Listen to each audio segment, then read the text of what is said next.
Welcome to the green attack path. This technique we're going to cover is credential stuffing.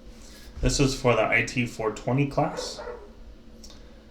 Just a quick review from the previous attack paths that we've worked through. We conducted a password spray to compromise a web server. With that compromise, we placed a web shell. With the web shell, we found another user account on that Linux box that had a weak password and was able to log in.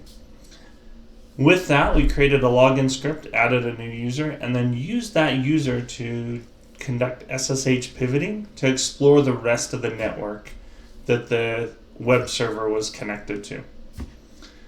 Then, with that discovery, we found a Windows 10 computer with a file share, or an SMB. And the weakness was we found another username and password from an internal password spray, used crackmap.exec to schedule a task, and that task ran PowerShell, which pulled C# out of the registry, compiled it in memory to create another user account on that Windows 10 computer. With that new account, we were able to exfiltrate information. We found a file called topsecret.txt and used a PowerShell command to grab that file and exfiltrate it to the Apache server. So credential stuffing is using compromised credentials, username, password from various breaches and trying that list against a target. And the goal is that people will reuse passwords across platforms. So if the breach of data was from XYZ company, they're anticipating that person has reused that password on other platforms, including possibly financial applications that they've authenticated to. So we're going to take this list provided by your instructor, one that I have created, and we are going to treat it as if it was from a breach dump. And we're going to use a tool called Hydra to then go through that list and test and find out if one of those sets of credentials will work. But before I introduce that concept to you of using Hydra, I want to show you what's called Firefox profiles.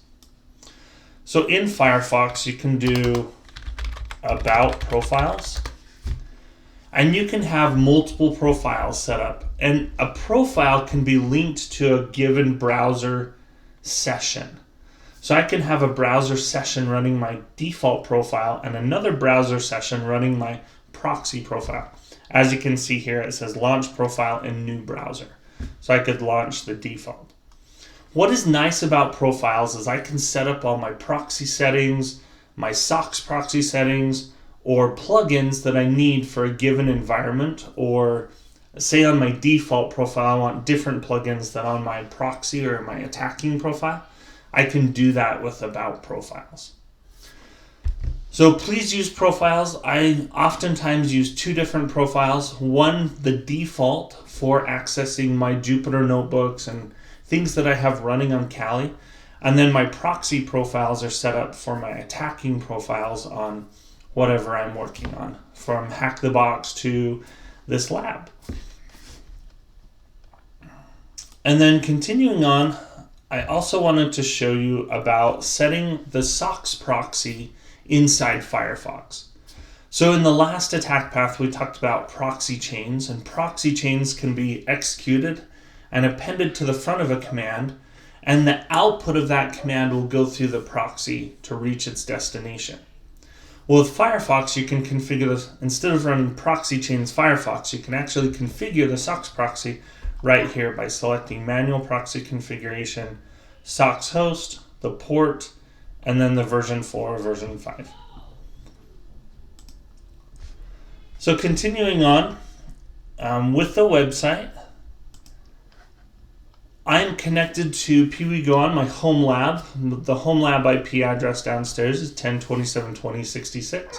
This IP address will be different in the lab, so please note that. All I want to do initially is connect to the site. And my initial connection, I may click around, I may proxy the traffic to identify what is occurring. But again, the goal of this technique is to do credential stuffing. So we want to find the login page.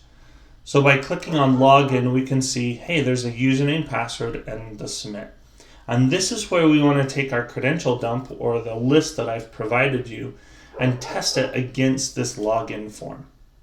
So when we come back in the next video, I will demonstrate how to do a credential stuff against this login form.